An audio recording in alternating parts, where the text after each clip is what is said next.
The Secret Law of Effortless Wealth. Introduction. The world still worships effort. We were raised to believe that success is born from exhaustion, that wealth hides in long hours, strained muscles, and sleepless nights. For generations, we were taught that the harder we grind, the more we deserve. Factories once thundered with this belief. Steam rose like offerings to the god of labor. Men and women bent their backs in devotion, convinced that struggle itself was sacred. But there is a truth few have dared to speak. Money has never come from work.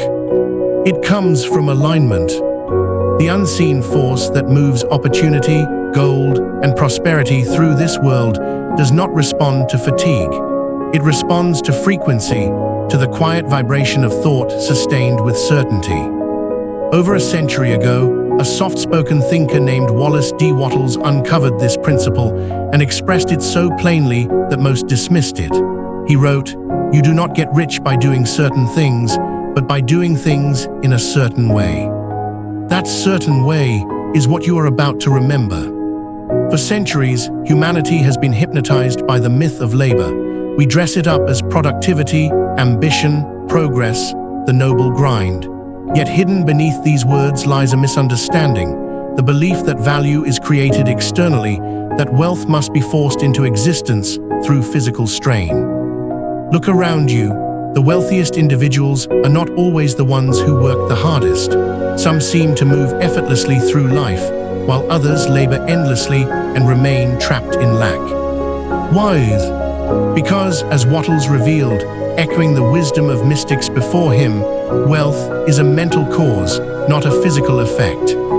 He taught that there exists a thinking substance, an intelligent, creative field that fills the universe. Whatever image you consistently hold in your mind, infused with faith and gratitude, this substance begins to shape into reality. To many, this sounds improbable, yet nature quietly proves this law every day. A seed produces after its own kind. Thought is the seed of circumstance. When your inner state harmonizes with the frequency of abundance, abundance must find a way to appear through expected paths or unforeseen ones. Reflect on your own life. How often have you exhausted yourself only to meet resistance? And how often have you simply known something would succeed, and it did, almost effortlessly? That quiet certainty is alignment. That is the certain way Wattles described, the union of a clear mental image, unwavering faith, and grateful action. He warned that the moment you release the belief that money comes from toil, you begin cooperating with the deeper intelligence of life itself. When you stop forcing, you begin flowing. Yet to reach this point, you must face a deeply rooted fear, the fear of letting go of struggle. The mind protests, if I stop pushing, everything will collapse. But the opposite is true. It is the constant pushing that disrupts the flow. Here is the law, as Wattles understood it. There exists a formless, intelligent substance, responsive to thought. A vivid image of abundance impressed upon it initiates creation. Gratitude sustains your connection to its source. Faith-filled action provides the channel through which the unseen becomes visible. This is not superstition, it is creative law. When your thoughts shift from fear to trust, and your work transforms from obligation to joyful expression, you enter the current of effortless wealth. Work no longer feels like survival, it becomes self-expression. You stop trying to make a living, and life begins expressing itself through you. Every action performed in awareness of abundance attracts increase. Every word spoken in gratitude multiplies substance. Every moment lived in certainty strengthens your connection to the infinite supply. You are not here to earn. You are here to emanate. Imagine once more standing in that old factory. The machines roar. The air is thick with effort. But this time, you perceive what others cannot. Behind the noise, beyond the strain, there exists a silent field of creative intelligence, waiting to respond to whoever dares to think differently. You realize the true labor is not of the hands, but of consciousness. You no longer chase. You radiate. You no longer beg.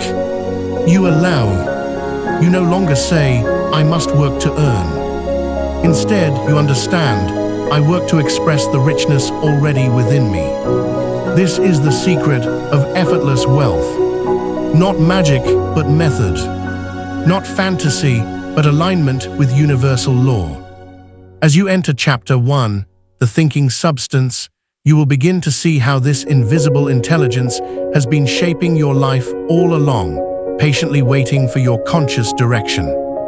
And when you truly understand this, money ceases to be a struggle. It becomes a response. It becomes a mirror, because from this point on, you'll know you do not earn money, you summon it. Chapter 1, The Thinking Substance, the True Source of Wealth.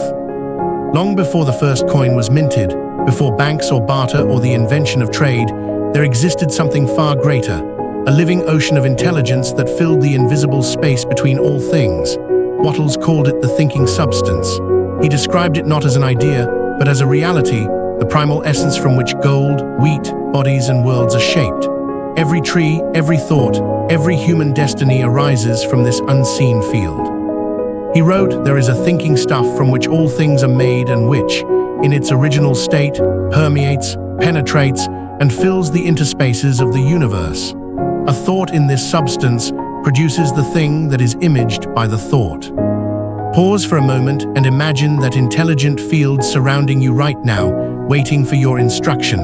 It breathes through your thoughts, hears your emotions, and responds to your certainty. This, not your job or your employer or your hours worked, is the true source of wealth. Humanity forgot this truth when it began to worship matter instead of mind. We learned to chase effects instead of mastering the cause. We began to dig for gold in the outer world, never realizing the gold mine was within. Wattles observed this in his own era, a world enslaved by industry, where men worked 16-hour days, yet remained poor in spirit and pocket alike. He saw that physical labor alone could not explain the prosperity of some and the poverty of others. If money were purely the result of effort, then the hardest workers on earth would be the richest. Yet the opposite is often true. He concluded there must be a deeper law at play, a metaphysical law of creation, one that links thought to form, vibration to substance, consciousness to cash. The universe, he said, is not a machine, but a living mind, and the mind that knows this truth can never truly be poor again. You've been taught to think of wealth as a competition, to believe that what another gains, you must lose. This is the consciousness of scarcity, the competitive mind which Wattles warned against. It breeds fear, jealousy, and separation, but the thinking substance is infinite. It cannot be depleted or cornered by anyone. It creates endlessly from within itself. When you understand that, everything changes. Consider this, every time you envy another's fortune, you tell the universe, their wealth limits mine. But when you bless their abundance, you affirm their gain proves mine is possible. The difference is energetic, yet it determines the entire trajectory of your life. Wattles taught that poverty is not a condition of circumstance, but of awareness. It is the result of thinking against the flow of creation, of imagining lack in an infinite field of supply. And once that field receives your thought of lack, it obediently manifests lack in form. You are right now surrounded by invisible substance waiting to shape itself into your idea of wealth. The only question is, what image are you impressing upon it?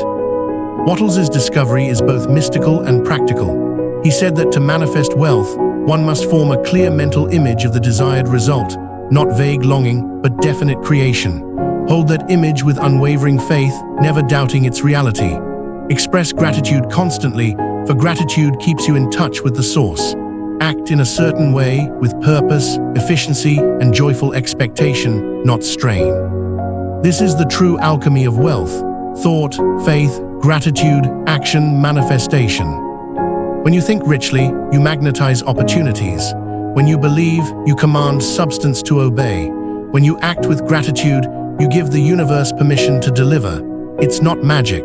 It's law, the law by which the seed becomes a tree and the idea becomes a fortune. Work, then, is not the generator of wealth. It is merely the stage upon which wealth appears. A gardener does not force a plant to grow by effort. He aligns with nature's process. In the same way, your role is not to push reality, but to hold the mental picture so faithfully that reality must yield to it. Think of it, the air you breathe is filled with this thinking substance.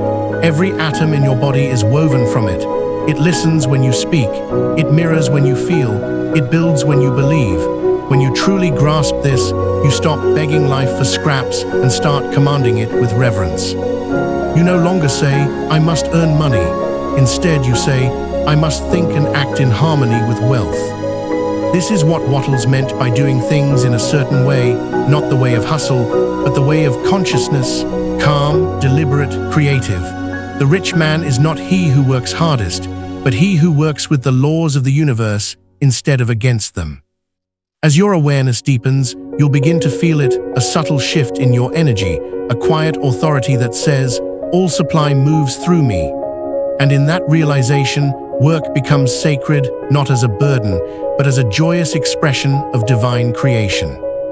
In the next chapter, The Illusion of Labor, we will dismantle the greatest lie of all, the belief that money is the child of exhaustion. You'll see why struggle repels supply and how faith, not force, opens the gates of abundance. Because once you understand the nature of the thinking substance, you'll never again mistake effort for power. You'll know the universe doesn't pay for toil, it pays for awareness. Chapter 2, The Illusion of Labor, Why Struggle Repels Supply. Picture the worker at dawn, his breath visible in the cold, his tools heavy in hand. He believes, as most do, that the sweat of his brow is what earns him survival. He wakes, he labors, he sleeps, and he repeats. Generations have done the same, millions chained to the rhythm of labor, repeating a creed carved into the human psyche: work harder, and you'll have more. Yet the paradox stands. Some work endlessly and remain poor, while others seem to attract abundance with little visible effort. Why? Because work, as society understands it, is not the cause of wealth. It's the echo of consciousness. The outer world simply mirrors the belief you hold within. And when that belief is in struggle, the universe, obedient as ever, sends you more struggle. Wattles saw it clearly in his time. Factories roaring with exhausted men, fields filled with bent backs, and yet all around him others becoming rich with ease. He dared to say what no industrial man would: "It is not by hard work that men get rich, but by doing things in a certain way." That certain way was alignment, the harmonious cooperation between thought, faith, and action. Labor alone, disconnected from faith, becomes friction. Think of a wheel turning against the current. No matter how fast it spins, it makes no progress. That is the illusion of labor, motion mistaken for creation. Most people confuse the two. They run endlessly, chasing what could be magnetized effortlessly if only they would stop running and start aligning. To struggle for money is like trying to grab water with clenched fists. The tighter you hold, the less you have. This is where the illusion becomes dangerous. The world glorifies exhaustion, the grind culture that praises burnout as proof of worth. We wear fatigue like medals of honor and call it discipline, unaware that the frequency of strain is the exact vibration that repels abundance. Wattles warned against this mindset. To think that wealth is the reward of toil is to live in error. It is the result of right thinking and right action. Consider your own experience. Have you ever forced a project, pushing with willpower alone, and watched it collapse? Then remember another time when things simply clicked, when doors opened, when coincidences seemed to conspire in your favor. That's not luck, that's alignment. It's the universe responding to the tone of your energy, not the volume of your effort. The subconscious mind does not understand overwork, it only understands vibration. When your energy says, "I must fight for what I want," it translates that signal literally, "You must fight." And so life obeys, delivering more conflict, more resistance, more proof that you must fight. But the moment you affirm, "I already possess the wealth of the universe, I merely allow it to take form," the struggle dissolves, and what once required force begins to flow. Here is Wattles, antidote to the illusion of labor, the metaphysical formula for true creation. Think richly, refuse to think of money as distant or difficult. Every thought of hardship cuts you off from the creative flow. Replace "I must earn" with "I must align." Act calmly, work with intention, not desperation. Each act must be infused with the awareness that you are a channel for infinite supply. Let your movement be graceful, not frantic, for the infinite never rushes. Rest in faith. After doing all you can in the outer world, release the outcome. Faith is the act of energetic surrender, the proof that you trust the invisible to complete what you began. Live in gratitude. Gratitude keeps your vibration high and your connection open. It is the language of wealth, the heart's acknowledgement that supply is already present. Work then becomes sacred, not because of its difficulty, but because of the consciousness behind it. Effort done in fear produces exhaustion. Effort done in faith produces expansion. The difference lies not in what you do, but in who is doing it, the fearful self or the aligned self. The illusion of labor dies the moment you understand this. You were never meant to wrestle with life. You were meant to collaborate with it. The universe is not impressed by struggle. It is moved by coherence. Money is not seduced by exhaustion. It is drawn to calm conviction. When your work becomes an expression of faith instead of fear, the magnetic field around you changes. You begin to notice synchronicities, unexpected clients, effortless promotions, inspired ideas that seem to arrive from nowhere. But they do not come from nowhere. They come from the thinking substance responding to your certainty. Wattles called this acting in the certain way, the ability to move through life knowing that you are not a beggar of the universe, but a participant in its creation. When you work from that awareness, even the smallest act carries the weight of divine energy. You no longer work to earn, you work to express, and expression is effortless. It is the soul's natural state. In the next chapter, The Creative versus the Competitive Mind, we will explore the greatest fork in human destiny, the choice between the mind that struggles to get and the mind that knows how to create. One lives in fear of loss, the other lives in partnership with infinite supply. And from that choice, between force and flow, every fortune or failure on earth is born. Chapter 3: The Creative versus the Competitive Mind, the fork in human destiny. Two minds move through this world. One sees life as a battlefield, the other sees it as a canvas. One fights for every resource, believing the universe to be stingy and cruel. The other creates effortlessly, knowing the universe to be alive, generous, and infinite. These are the two minds that shape every destiny, the competitive and the creative. Wallace D. Wattles taught that the greatest mistake of mankind is to live in the competitive state of consciousness, to believe that in order for one to win, another must lose. He called it a disease of the race mind, and indeed, it is. Competition is the child of fear, and fear is the signal that one has forgotten the truth. There is more than enough for all. Look at the modern world. Nations compete for dominance. Corporations compete for markets.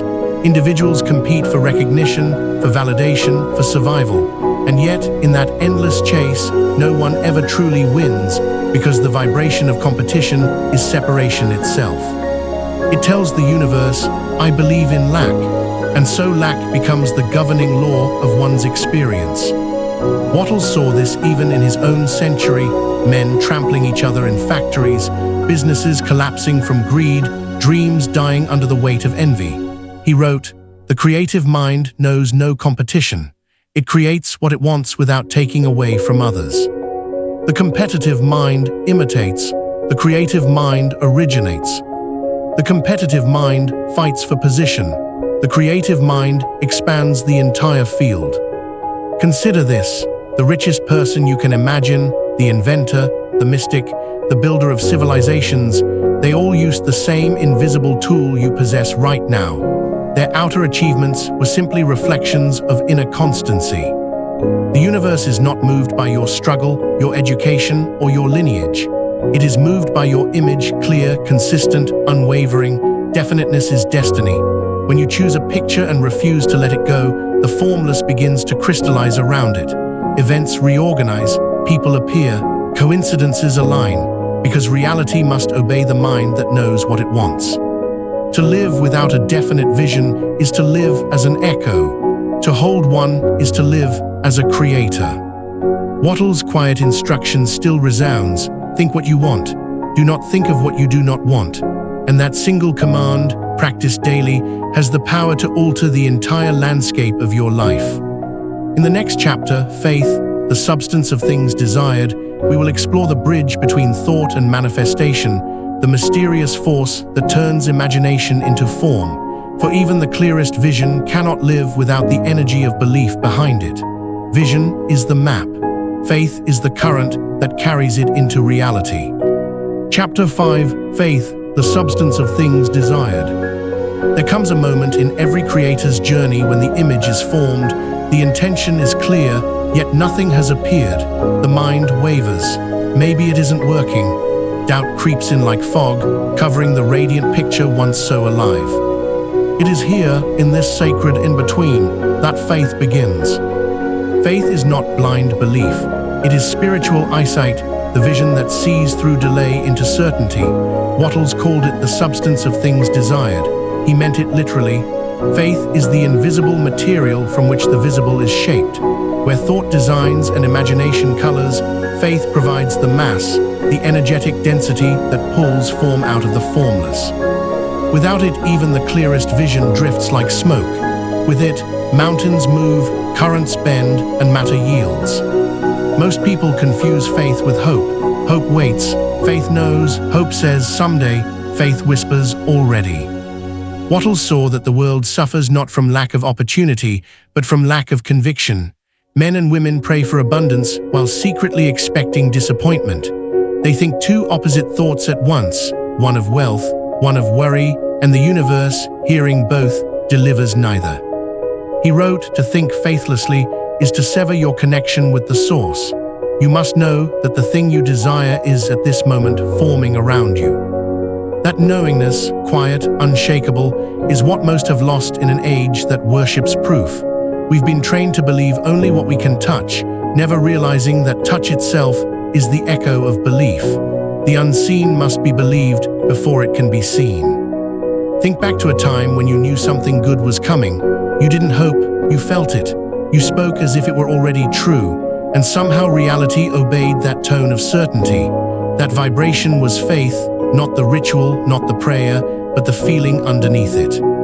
Every human carries a dial that tunes between fear and faith. Wherever the needle rests, reality begins to hum in harmony. Fear vibrates scarcity, faith vibrates completion. The tragedy is that fear feels safer because it keeps us in control. Faith requires surrender, the letting go of how and when, but the moment you surrender, the law begins to work. The seed doesn't beg the soil for proof of germination. It simply trusts the process. That same law governs the seed of your desire. Faith is the atmosphere in which it germinates unseen. Wattles gave a simple, yet revolutionary formula for faith in action. Speak the language of completion. Use present tense certainty, not I will have wealth, but wealth now flows through me. Words are creative sound. Faith gives them life. Feel before you see. Spend moments each day entering the emotional reality of fulfillment. Feeling precedes form. Emotion is the magnetic field that attracts conditions. Detach from appearances. Do not let visible lack cancel invisible progress.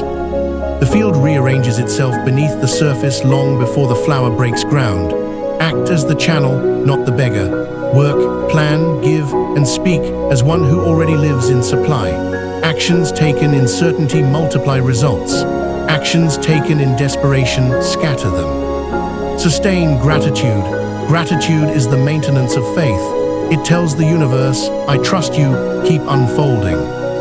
Faith, then, is not belief without evidence. It is alignment before evidence. It's standing on unseen ground with the same confidence you have when standing on stone. When you hold that vibration long enough, the outer world has no choice but to conform. Imagine walking through life surrounded by an invisible orchestra playing a melody only you can hear. Everyone else listens for proof. You move to rhythm. That rhythm is faith, the song of what is becoming. Faith does not strain. It smiles before manifestation because it knows creation is already underway. It is the golden bridge between mind and matter, the pulse of God through human intention. Wattles called it the way of certainty. To live in certainty is to stop reacting to appearances and start directing them. Circumstances cease to intimidate you because you understand they are clay, malleable, obedient, temporary. Faith speaks once, then rests.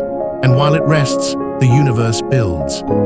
So the next time fear tells you it isn't working, remember this law. What you believe with feeling is already forming in the invisible. Every doubt merely delays delivery. Every act of gratitude accelerates it. The spiritual man does not chase outcomes. He walks in outcomes unseen.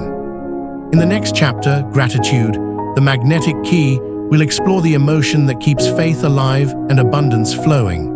For gratitude is more than politeness. It is the resonance that locks you into the frequency of creation itself. If faith builds the bridge, gratitude lights the path across it.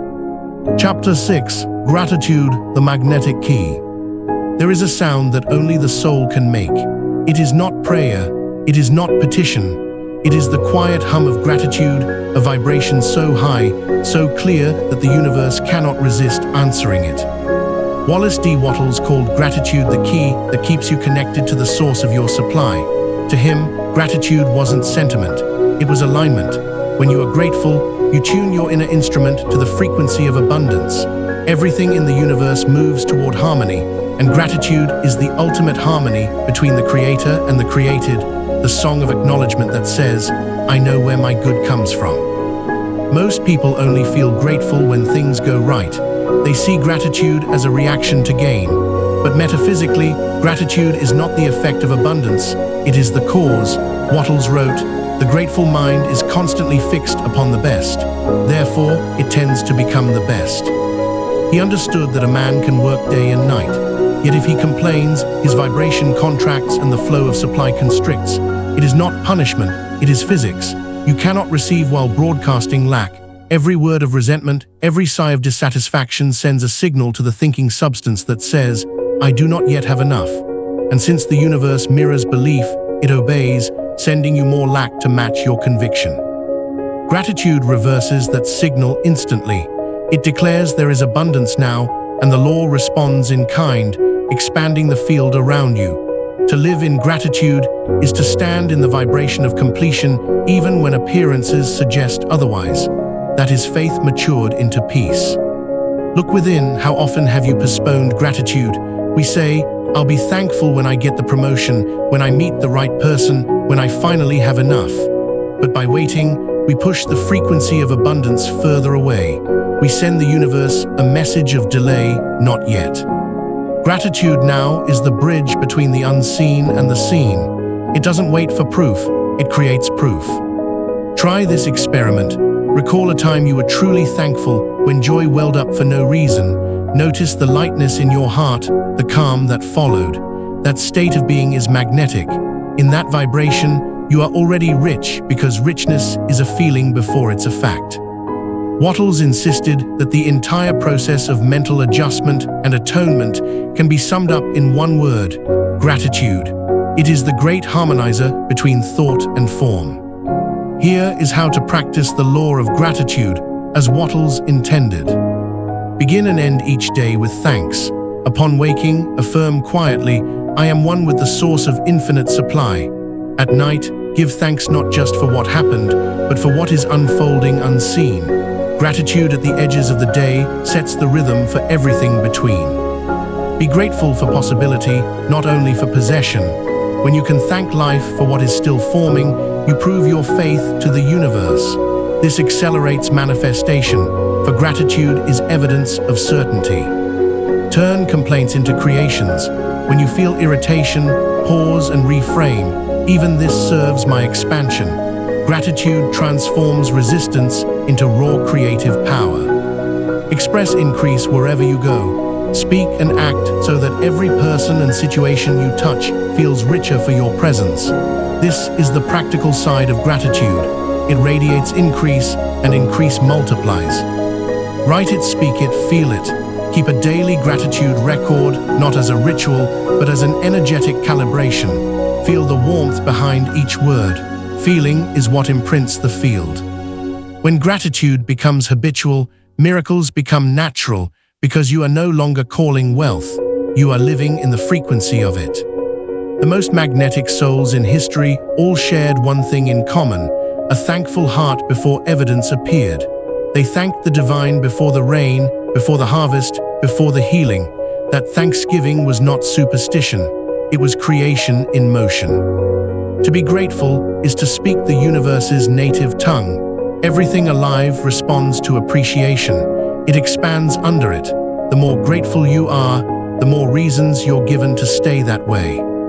Gratitude doesn't change the outer world first.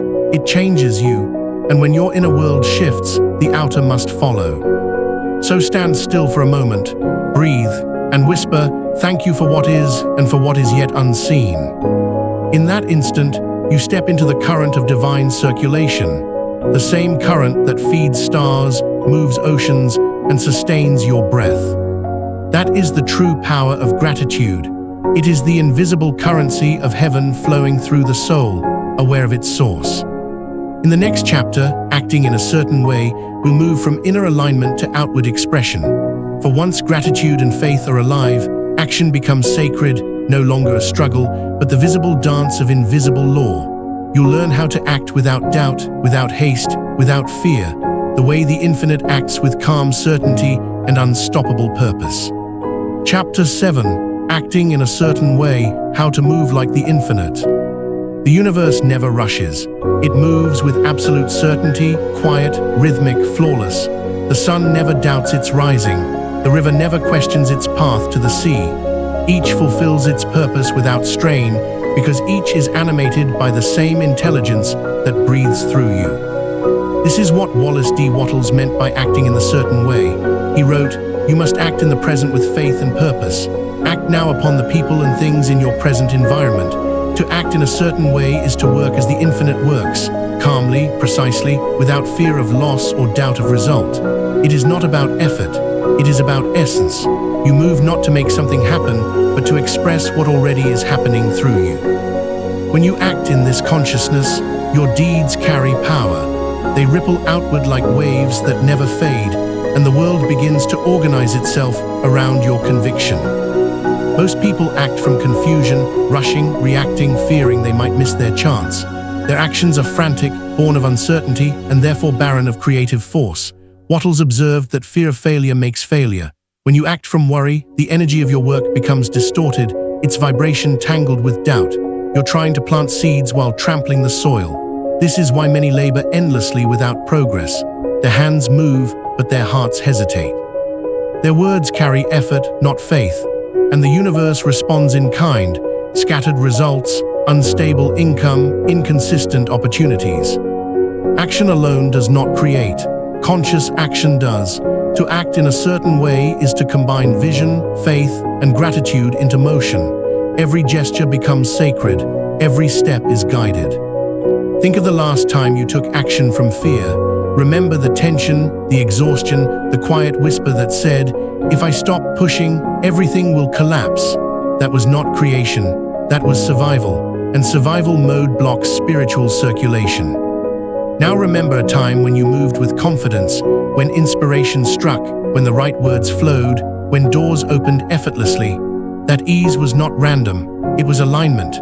Wattles taught that the one who acts from faith never worries about results because he already knows the outcome. The energy he sends forth carries certainty, and certainty is irresistible to the universe. Action taken in this state carries more power than years of labor without conviction, because law responds not to motion, but to meaning. Here is the practice of acting in a certain way, the method Wattles meant when he said, "By thought you make the thing, by action you receive it." Act where you are, not where you wish to be. Don't wait for perfect conditions. The infinite always begins here now.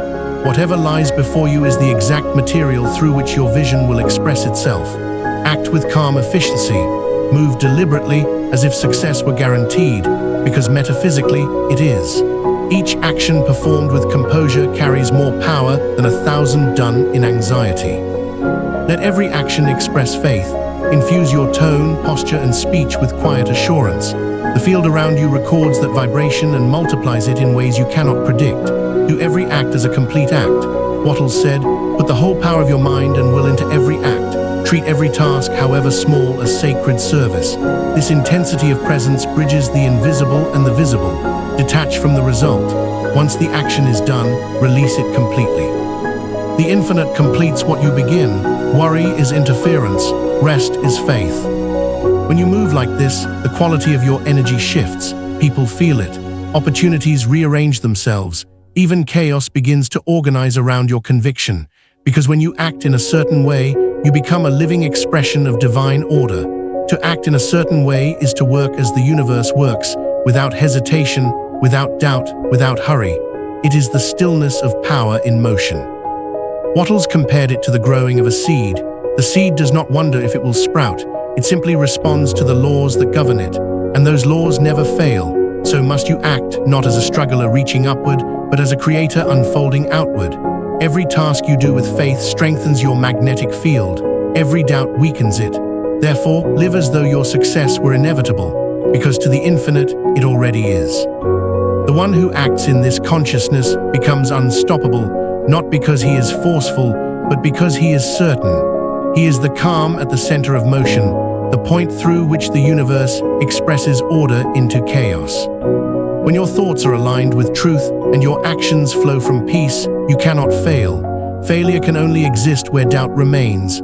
Act now, act faithfully, act as the infinite acts, with majesty, purpose, and serenity. For when you do, the universe moves with you.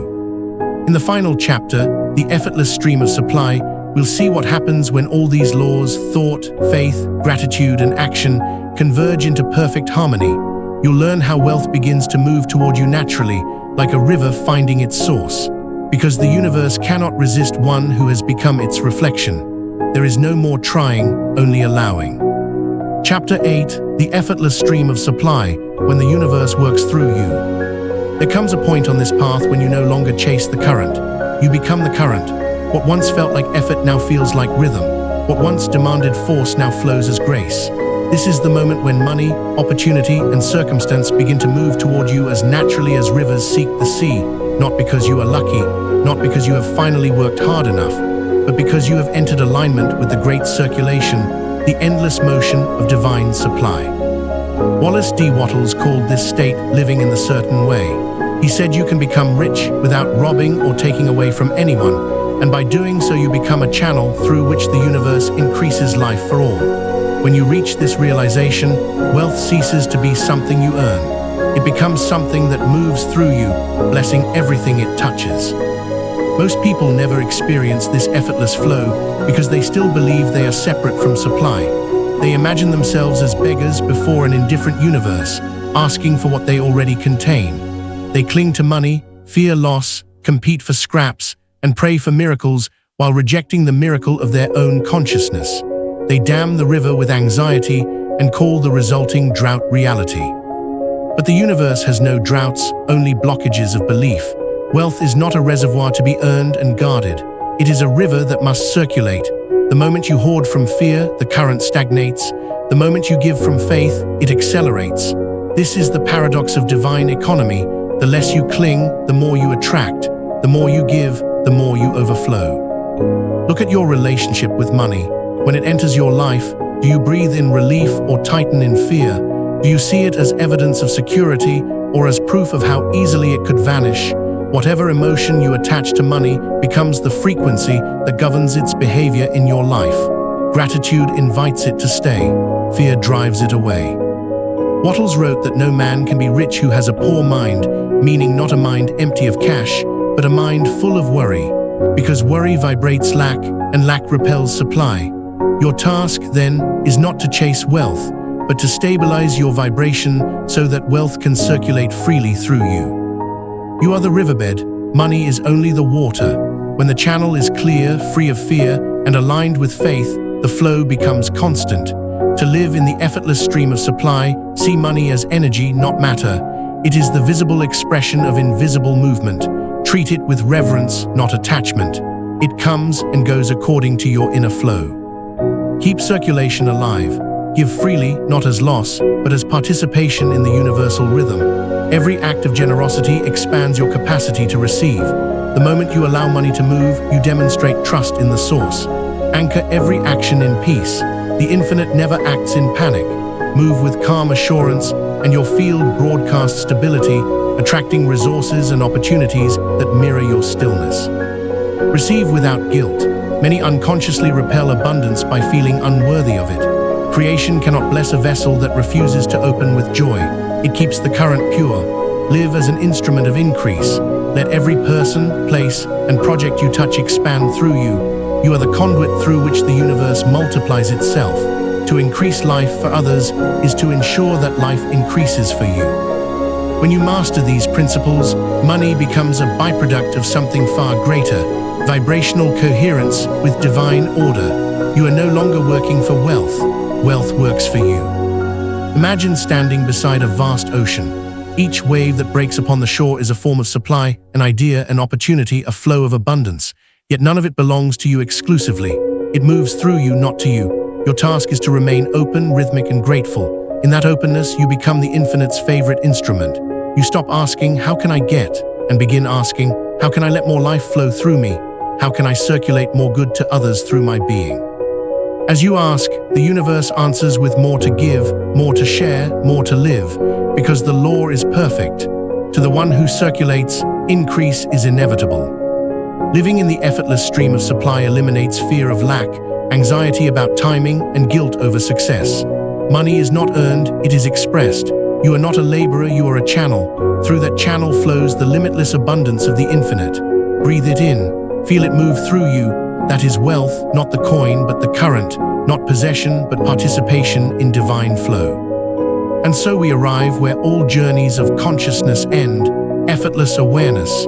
The river never needed to be found, it was always here. You simply learn to flow with it.